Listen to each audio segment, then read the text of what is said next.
What is going down, sourdough squad? What a phenomenal Tuesday it's been. It's a victory Tuesday. Normally we have victory Monday, but we know what it is. 49ers versus Rams, Monday Night Football. 49ers come out on top. Sorry for being tardy today, but before I was getting ready to hop on, we had Jalen Ramsey, cornerback for the Rams, Debo Samuel chirping each other on social media. You had Debo troll Ramsey on IG earlier. Now they're going back and forth between Twitter. Oh boy, we got all kinds of stuff to talk about today. We're going to talk about the game. We're going to talk about the drama that's coming after it. Lots of good stuff, but you already know the vibes. Dropping SDS in that chat. And do not forget, smash that like button, baby. Let's go.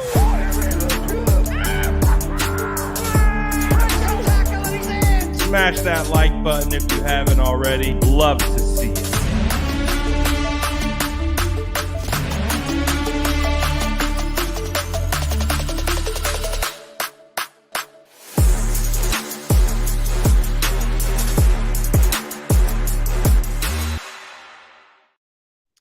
What a great day to be a fan of the San Francisco 49ers. We got a victory Tuesday. We see the chat already lighting up with the SDS, all the bread emojis, everything that you love to see. And before we get started and get down the road of topics, recapping the game from last night and talking about the good old social media drama going on, let's say what's up to the squad.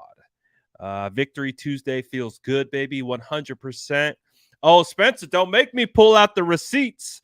I know you guys remember because you're faithful sourdough squadians, and you remember when I said Hufanga was going to be this season's hero through 4 weeks. Might be just that.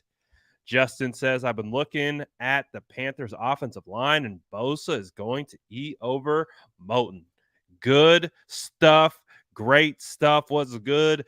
Jesse, shout out to all the SDS. We got it's already doing it. We got Jesus, aka Jose, in the building. What's good to all the squad? Of course. Gotta shout out all the SDS. Get in here. You know the vibe. Smash that like button if you haven't already. We are going to talk all things 49ers here on this Victory Tuesday. And my goodness, does it not feel amazing to come away with a victory on Primetime? Man, after all that conversations back and forth last week, the sky is falling. The 49ers are toast. Not so fast. 49ers get it together and beat those Rams convincingly. And the best part is there is still room for improvement. They can get even better. And we're going to talk about all those things. But let's ask. So we typically do predictions later on in the week. So let's kind of reset it. We never actually follow up on it. Let's follow back around. Shout out Lake City. What's good, my guy? What's good to all the family in here? Jordan. Oh, we're gonna be coming for you, bro. That Rams pack hitting. Oh, let's get it. Let's do quick updates. Let's do quick updates before we get into all that good stuff. We did get some injury reports come through today in regards to the health of players like Colton McKivitz, who again went down with an injury. Jalen Moore had to fill in. But we did hear from Kyle Shanahan that Colton McKivitz looks like he could be out for upwards of 6 to 8 weeks with an MCL sprain.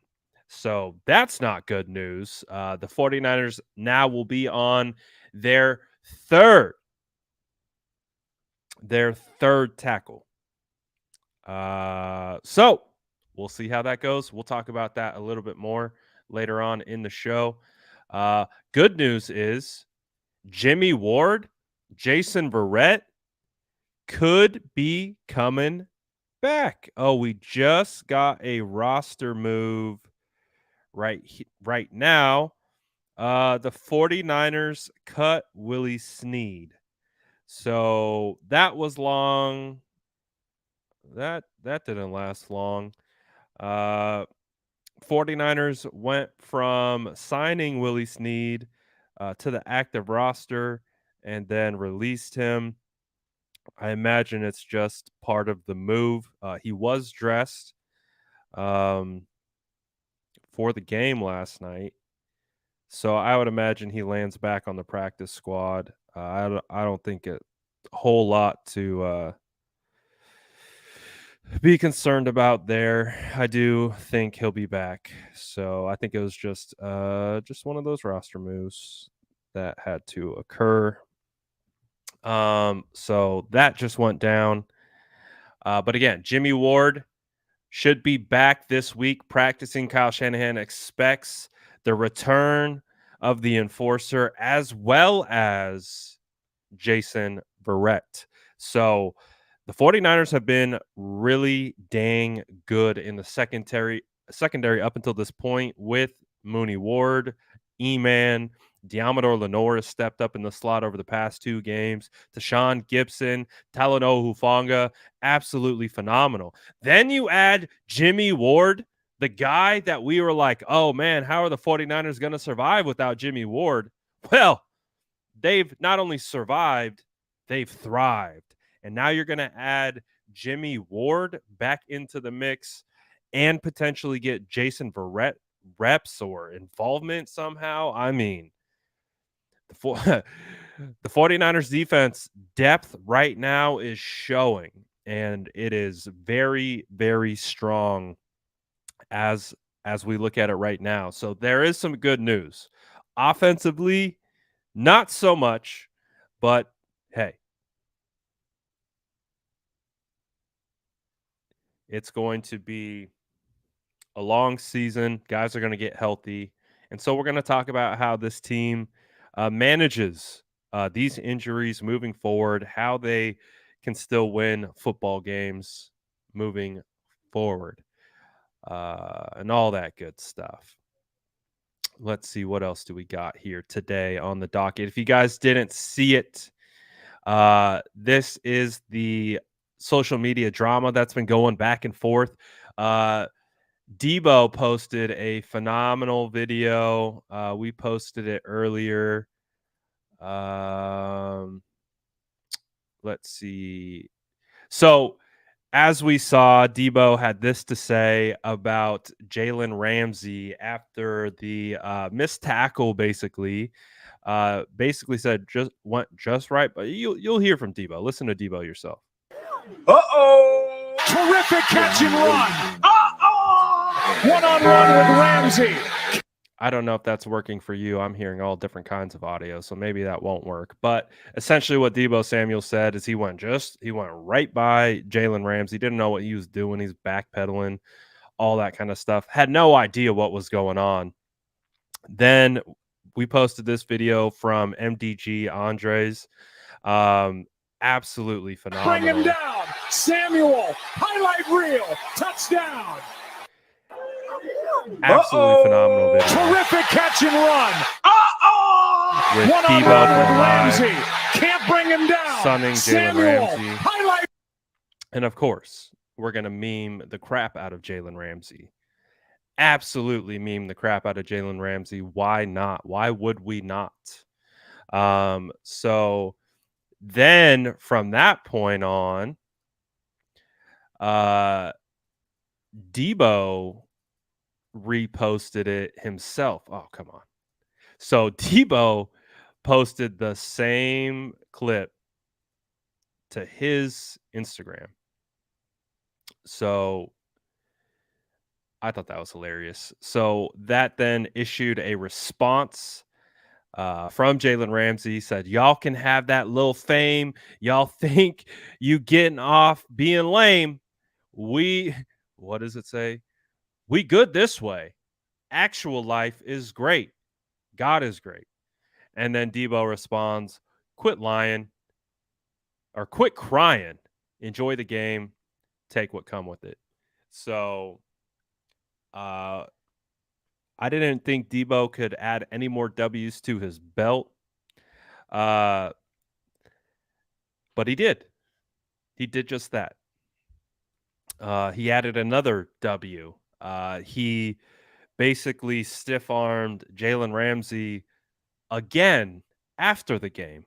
Not only once, but now twice after the game. So Jalen Ramsey is just collecting L after L after L, and we wouldn't expect or want anything else after the 49ers take care of the Rams. Jalen Ramsey hates playing against Debo Samuel because he understands if you're playing against Debo Samuel, that means you actually have to tackle. Means you actually have to get physical. And you have to match Debo's physicality. And we know Jalen Ramsey ain't got that dog in him. Now, he's a phenomenal athlete. He has a lot of talent, but he's not a physical type player. He's not one of these cornerbacks that are going to get their nose dirty. Uh, I'm all for the Jalen Ramsey slander at this point.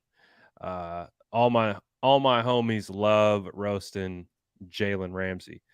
So it's been a fun day of content, all that good stuff. I think Talanoa Hufanga was verified last night during the game after making the plays. A little bit of a throwback to Nick Mullins, who got verified on Thursday Night Football against the Raiders. So it did seem like Talanoa Hufanga got verified mid-game. So that was pretty cool. We had I don't know if you guys saw this, but again, Jalen Ramsey just having a horrible day, getting trolled by Mike McGlinchey. Look, Mike McGlinchey goes over and says to Jalen, "Look, man, you're getting hosed out here. Getting hosed." So not only does Jalen Ramsey not make the tackle, but he gets chirped by Mike McGlinchey down the stretch. So it's been a fun day. These are the types of days that I live for, especially after playing the Rams. The content creates itself, and it's been a good time. It's been a glorious time. Some other things that come out of this game. We've made a lot about Talanoa Hufanga and his speed or lack thereof. Well, did you know that Talanoa Hufanga ran 21 miles an hour in this game against the Rams? Jeff Wilson ran for 20.82 miles per hour. These would both be top 15 fastest ball carriers of the season. So Hufanga playing at a very, very high level. And of course, you already know the internet does what it does. They went in there, changed Debo Samuel's Wikipedia to let everyone know that Debo Samuel is the owner of the Rams. No lie detected. I don't see any lies detected here. So absolutely beautiful to see. Beautiful to see. Let's see what other stuff that we got to get through from our fun postings of today. We'll get into Nick Bosa in a little bit, and we'll get into more of the football sides of things. I'm not going to lie. This graphic, this is actually original graphic from the Rams of Aaron Donald stepping over the Golden Gate Bridge. I didn't take too kindly to that.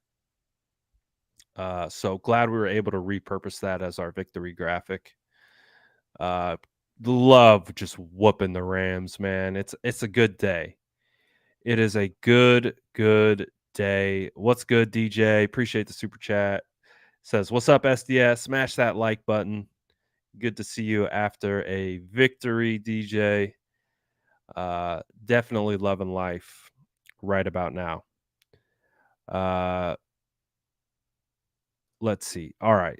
So I was going to ask this earlier, but typically what we do at the end of the week is we do who do we think is going to be the player of the game, offensive and defensively? So let's actually ask the question now that the game is over.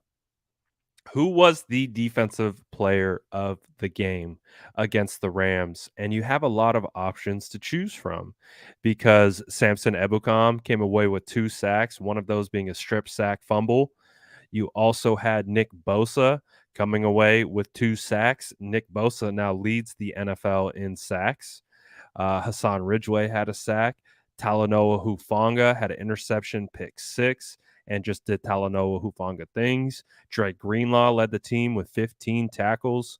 Um, there's a lot of options to choose from. Charles Omenihu had a sack. So who would you consider out of that crop, that gang on the defense? Who was the defensive player of the game for you guys? Let's see. Right off the bat, we have Bosa was player of the game. Joshua says Nick, Bosa, Hubanga, Greenlaw, another Bosa, 14 pressures. Yeah, man. Dude was nuts. Huff, Bosa, Greenlaw, Bosa. Bosa had 14 pressures. Bosa, Hufanga with Bosa as a close second. So really, this feels like the 3 options that we're really trying to weed it through: Greenlaw, Bosa, or Huff. If I had to pick, I got to go Bosa. Nick Bosa absolutely dominated the game. Now, Hufanga's pick 6, legendary, obviously sealed the victory for the 49ers, and they got it done. And that pick 6 was a well-read play by Talanoa Hufanga. It was Talanoa Hufanga created that himself by reading it, reacting, and jumping the throw, picking it off, taking it for a pick 6. So it was a phenomenal performance by Hufanga. Drake Greenlaw all over the field, making stops after stop. Again, led the team in tackles with 15. I think that's the second week in a row that Drake Greenlaw has led the league or led the team in tackles. But I got to give it to Nick Bosa, because Nick Bosa is still getting held, still not getting called for it. The pressures that Nick Bosa put up are crazy. And they absolutely helped translate into sacks for Ebukam, sacks for Omenihu and Ridgeway. There was plenty of opportunities where Nick Bosa was creating insane havoc non-stop for this team. So I'm going to have to give it to Nick Bosa, man. Nick Bosa went absolutely bonkers, like we anticipated. But hey, I think we laid out this plan too earlier in the season, when I had mentioned like getting Nick Bosa on the defensive player of the year track, and we're on that. We talked about having multiple sack games in both the primetime games, 2 sacks against Denver on Sunday Night Football, 2 sacks against the Ram Monday Night Football. Check and check. So just like we talked about before the season began, we talked about how we think and believe Nick Bosa will be the defensive player of the year and how he goes about obtaining that. And it started with getting early sack production. And through 4 weeks, Nick Bosa has 6 sacks. We understand all the pressures that come along with it, but he did it on the national stage, which is going to resonate and stick with the people when it comes to a perception standpoint. So Nick has done what he's needed to do. So we are going to definitely be talking about Nick Bosa as defensive player of the year. And if he can continue to ascend and potentially break the sack record, which I believe is 22 and a half, we're then talking about Nick Bosa as an MVP candidate. So now it's rare to see a defensive player discussed as a MVP candidate, but if we can get that, that would be legendary. So overall, though, we know what the recipe is for success for the San Francisco 49ers. It comes down to that defense. It comes down to the defense. It comes down to uh, them playing team ball, all three levels: defensive line, linebackers, defensive backs. They're all playing really, really well. One of the things with the Rams, they were able to move the ball, and the defense was on the field quite a bit. The Rams actually won the time of possession game by almost 10 minutes. That's not the recipe that we want to see. We want to see the offense have the ball more.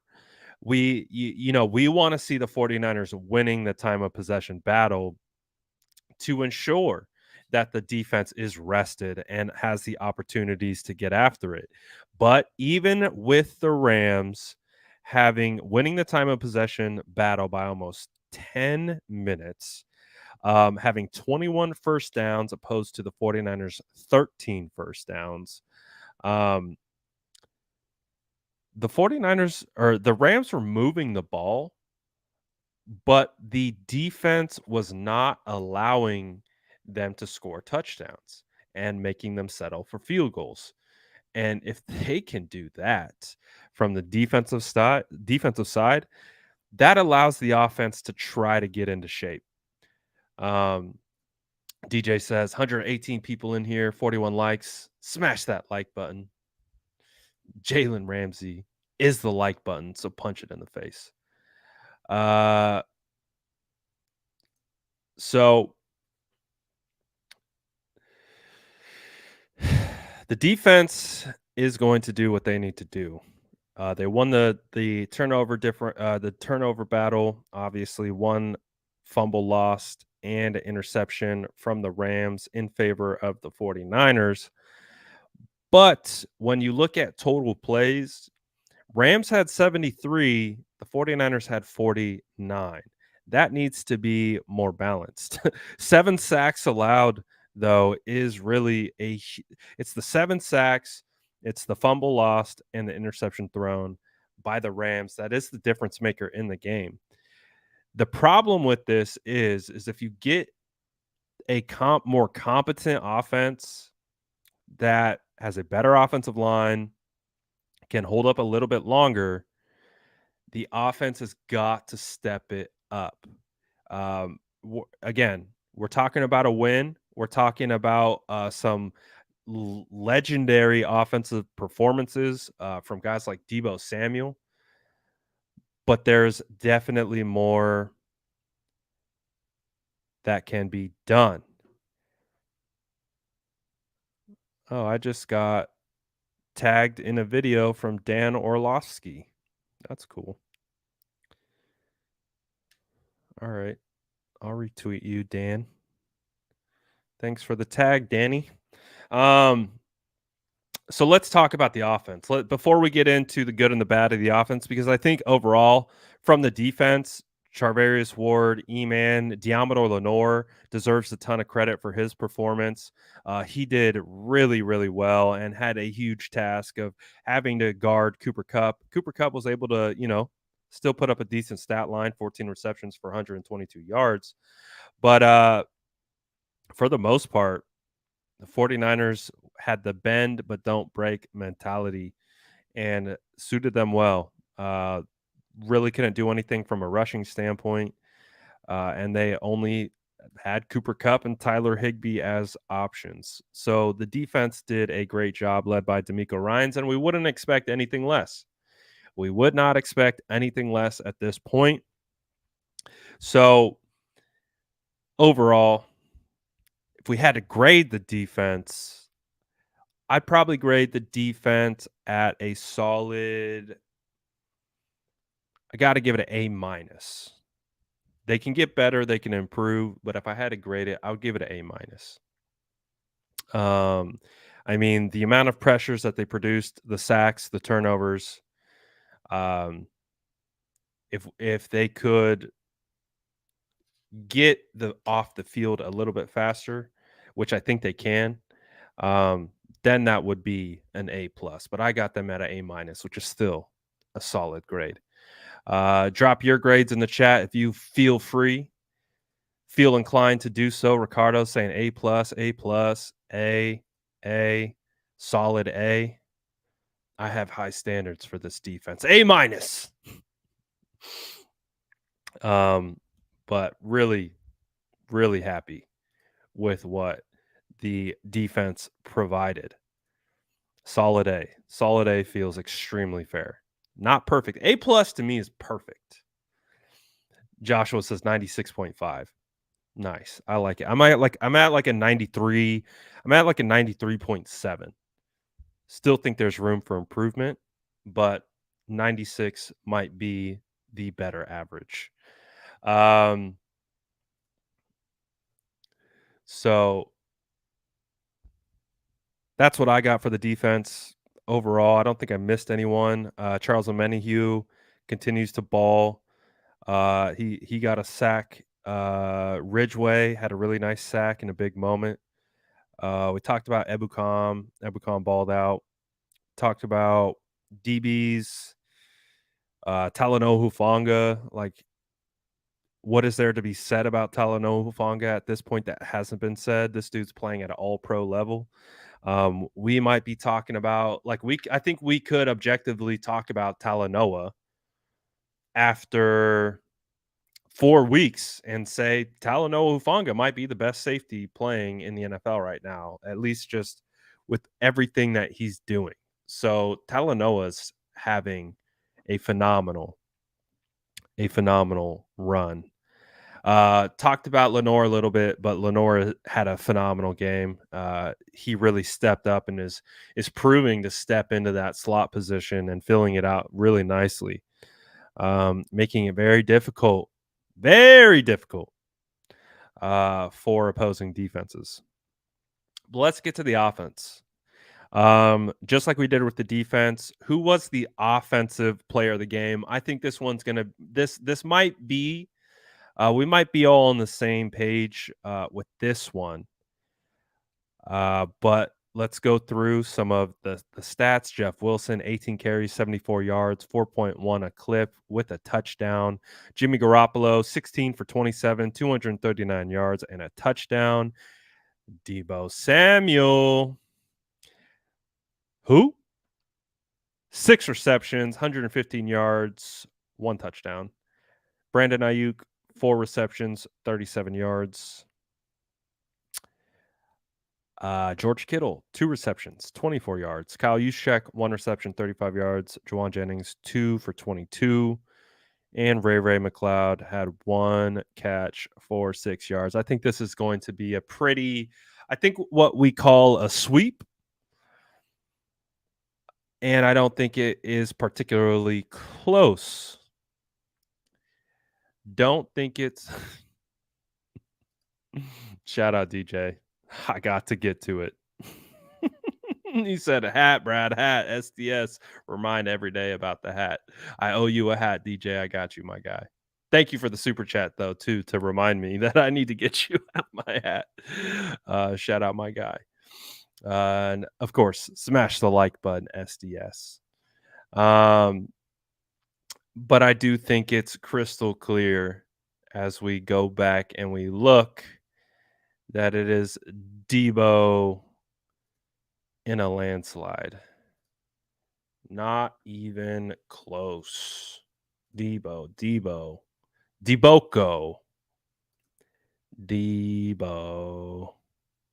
Special shout to Juice for sure. But it's Deebo. Deebo absolutely was the savior of the offense. Because if you take away Deebo Samuel, you still get the Jeff Wilson run, but you don't get a whole lot after that. And I think these are going to be the continued conversations that we have about the 49ers offense. That it's going to be a work in progress. It's going to take some time. Offensive line is still gelling. You had Daniel Brunskill and Spencer Burford rotating at right guard throughout the game. That was interesting. You have Colton McKivitz, who's your second string tackle, go down. You had to put Jalen Moore back in at left tackle. So the offensive line, I don't expect it to be perfect. I don't. But they were serviceable, and I don't believe they gave up a sack. So they did what they needed to do against a defensive line that had Aaron Donald and Leonard Floyd. So the fact that they didn't give up any sacks is a good sign. They had the one miscue where it looked like Burford missed his protection assignment, left Aaron Donald the free rush on Jimmy Garoppolo. But other than that, offensive line did okay job. I still need to get into the tape and go watch it so I can give you actually definitive takes on the O line. But from first glance and looking at the stats to back it up, they look like they did an okay job. And Jeff Wilson continues to be a good runner, the only runner. Because we did not see from Tevin Coleman. We didn't see from Jordan Mason. At this point, I don't know if we're ever going to see Jordan Mason.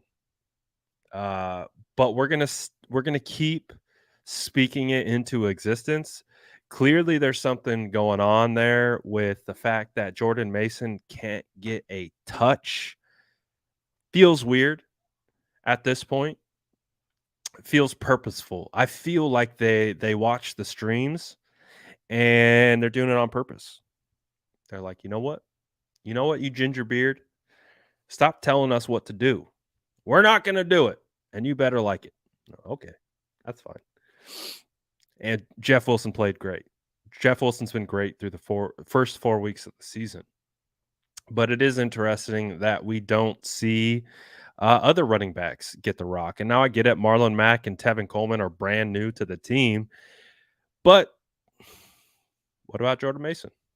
I don't know. Someone had mentioned earlier before, like, oh, well, Jordan Mason is a rookie. Well, TDP got 14 carries week 2. So don't know what is keeping Jordan Mason from getting carries, but we'll see. We'll be patiently waiting for the breakout game, and when the breakout game occurs, we'll be very loud about it. We'll be very, very loud about it. But until then, it is the Jeff Wilson backfield as of now. I'll tell you this. Obviously, Debo was the star of the show for the offense. The insane screen that looked like it honestly should have been picked, but wasn't picked. Thankfully, Debo comes down with it, makes a defender miss, shakes another defender, then cuts back against the grain, gets blockers, then makes Jalen Ramsey miss, scores a touchdown. Absolutely, like that's one of the highlights that we're going to look back on when we talk about Debo Samuel and why Debo Samuel was special, and all that's going to be one of the plays that we pull up, like, because there's no business, literally zero business for Debo Samuel scoring a touchdown on that play. Zero business. In fact, probably should have been an interception. But the fact that Debo, 1, caught it, 2, somehow broke free, and then 3, scored is just, again, puts emphasis on how special Debo Samuel is. But from what I saw from being in the stands, Brandon Ayuk was open every play.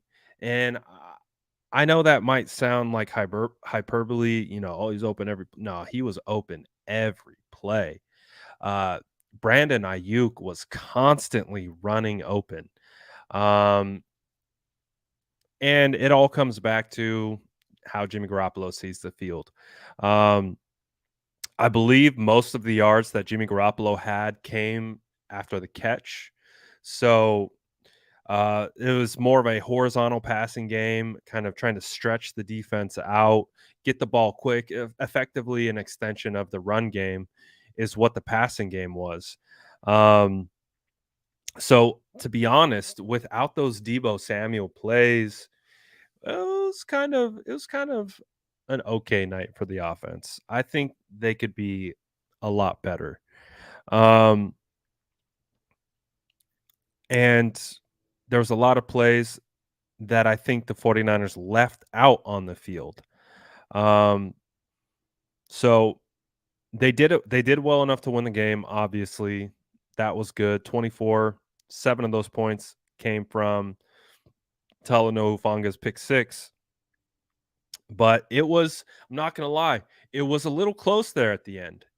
It was a little close. I feel like the term that we use all the time is we've seen this movie before where the 49ers, they don't like play ultra aggressively, and then it allows the other team to kind of get back into gear and score a touchdown, and then all of a sudden it's a 3-point game. Like it felt like it was getting there when it was, I think, what was it, 17-9 or like 14-9. Um 49ers got a field goal and the pick six in the fourth quarter. But into the third quarter, it was 14-9. It was still a one-score game. And I was like, "Oh goodness, I don't feel confident right now." I was like, I've seen this before." And we come out on the wrong side of it.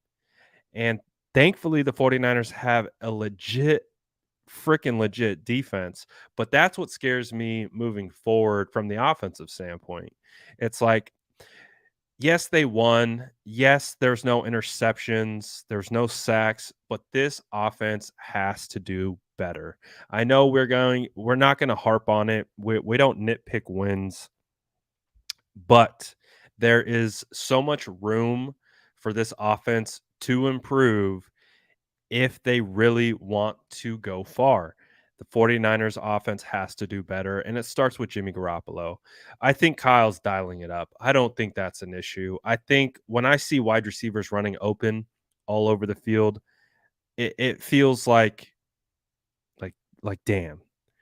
And I think this play actually perfectly embodies um like the Jimmy Garoppolo experience.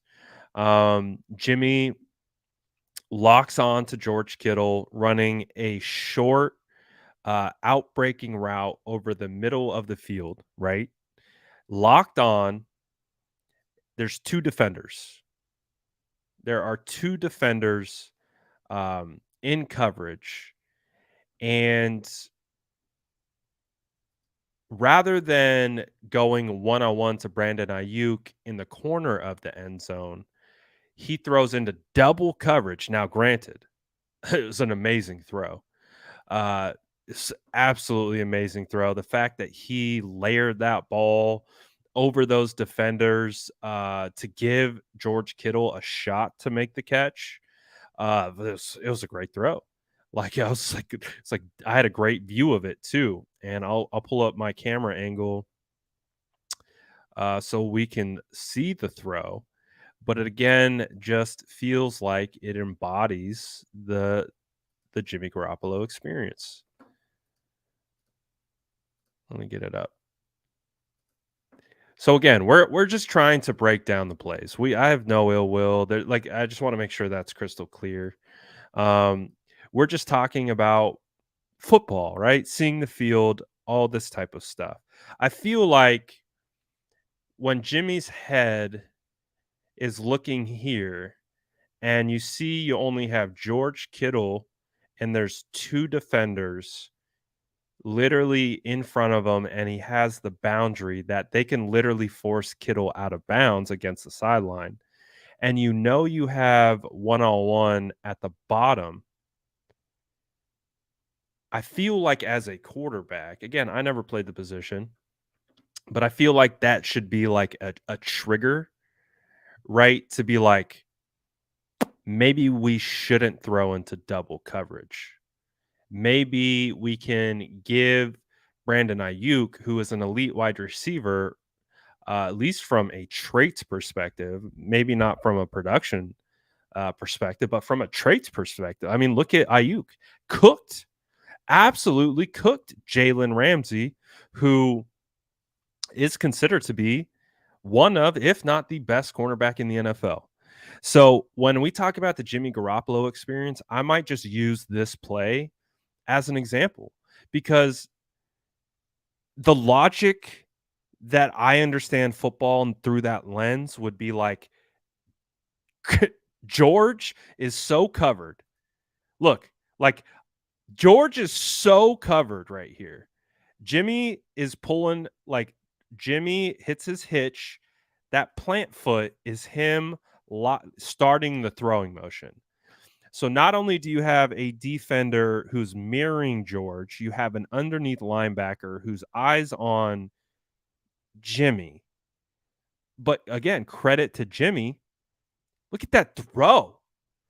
This throw was insane. Like he couldn't have put it in a more perfect spot. So again, we can't hate on Jimmy at all for the throw. We can give credit, all the credit in the world to Jimmy for this throw. This throw is nuts. Look at the angle that we got on it. I mean, this throw is freaking nuts. This is elite. I'm telling you, this is an elite ass throw. But I don't know if the decision is elite, if that makes sense. Does that make sense? Like, the throw is elite. The throw, like, that is just an insane ass throw. The fact that he could layer it in like that over two defenders, away from the cornerback, over the linebacker, amazing throw. But the decision making, the thing that we always come back to with Jimmy Garoppolo, is make the proper read.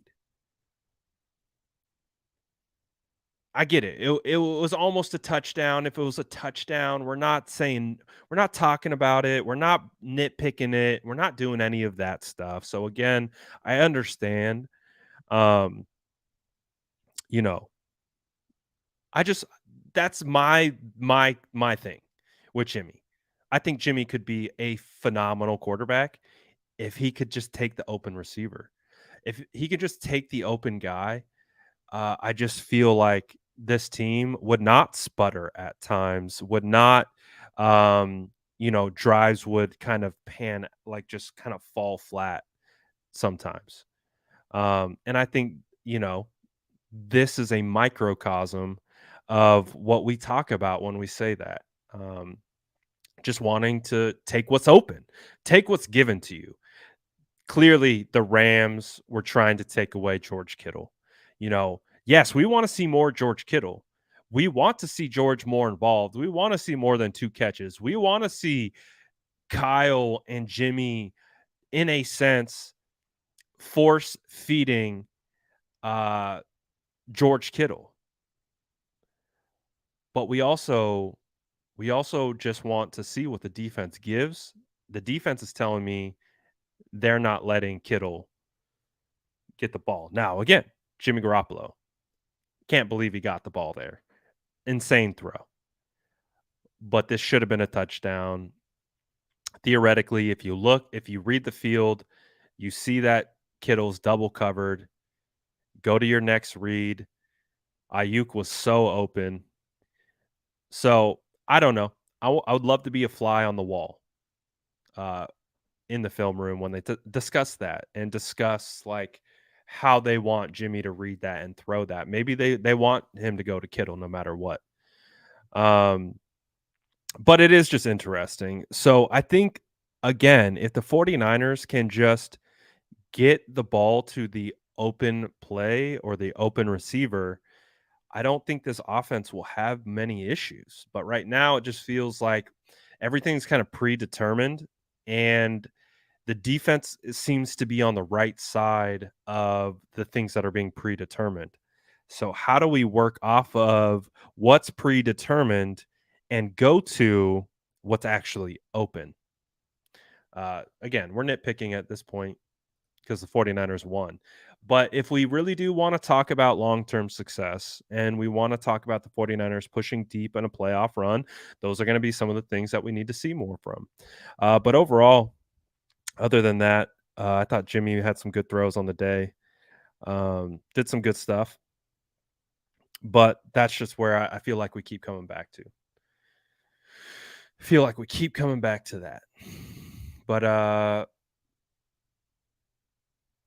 don't know if did we grade the offense yet? Feel free to drop your grades for the offense in the chat. What do you think it came down to? Honestly, if I had to grade the 49ers offense, Debo, I think, really helps the grade a lot.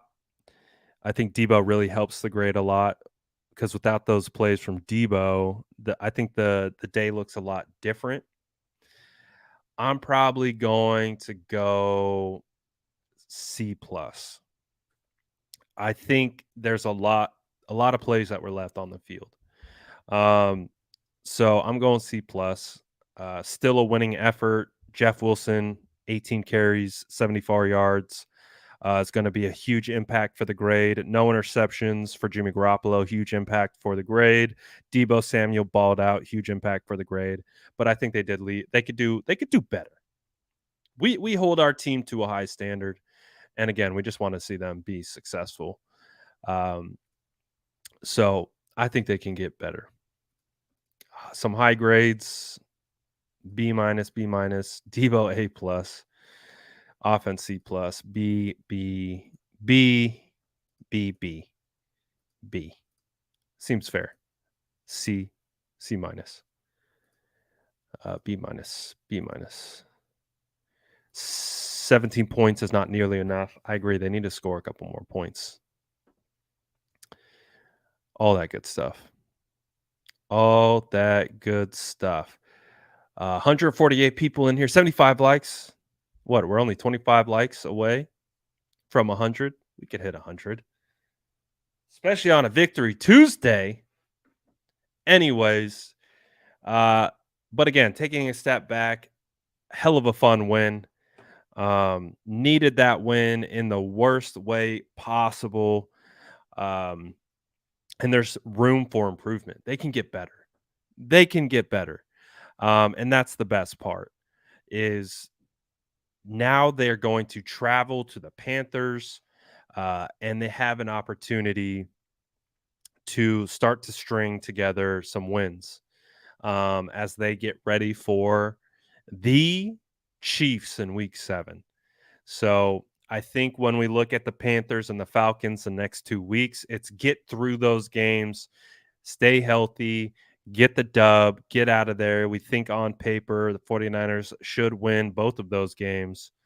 So we'll see how it all plays out. But again, tying it back to this 24-9 win over the Rams, feels great to have a win. It really, really does. It just feels like a weight has been lifted off our shoulders after the performance on Sunday Night Football against the Denver Broncos. So great rebound, and I think it's only going to continue to improve.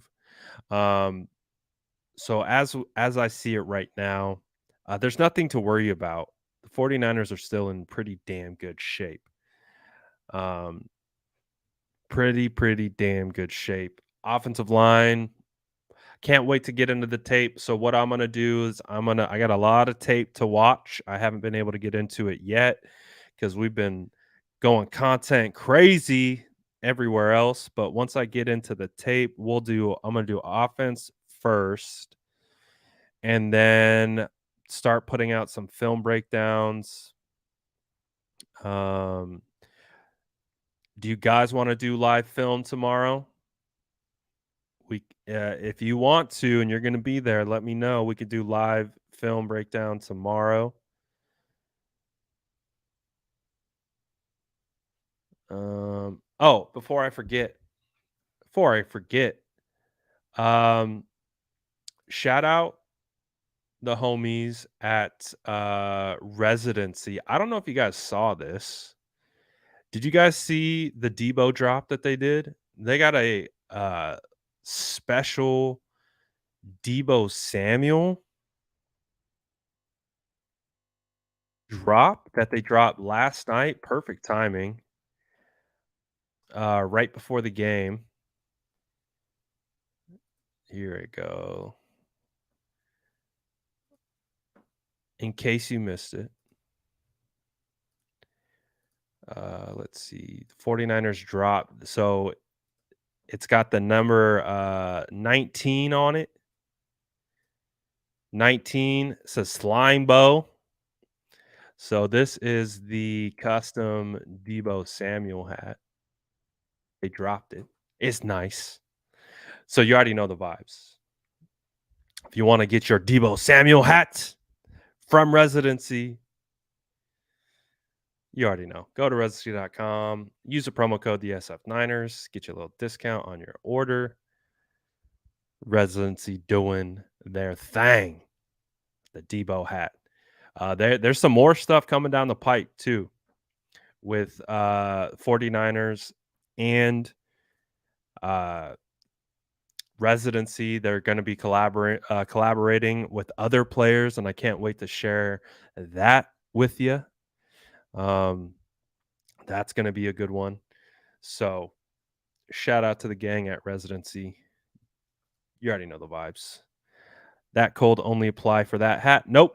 Applies for everything on the site. So if you want anything Residency, use that code, get you a little discount off your order and all that good stuff.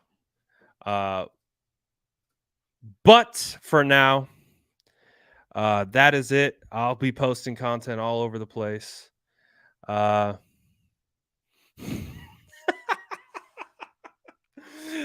says, there you go, Brad. Send me that one. Smash that like button. We got 12 away from 100. You already know. Get it done. Get it taken care of. And I think we're close. Right? 10 away. We got some lurkers in here. Oh, shout out Adriana. Thank you so much. Appreciate that. We're close. We're out of here. Once the like button strikes 100 as DJ counts it down. But like I said, we'll be back tomorrow. We'll have a little bit of film incorporated to kind of back up our claims and everything in between. Shout out to all the SDFs vibing, checking in, doing all the good stuff. Appreciate you. And we're one away. We are one away. So close.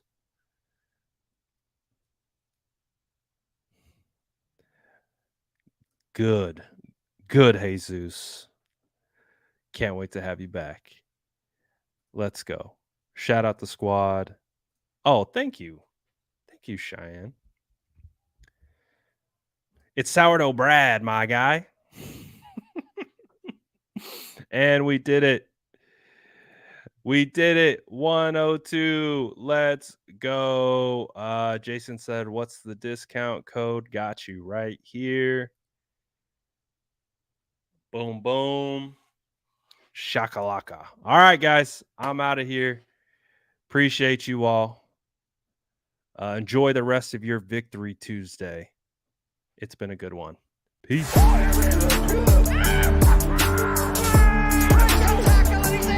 Smash that like button if you haven't already. Love to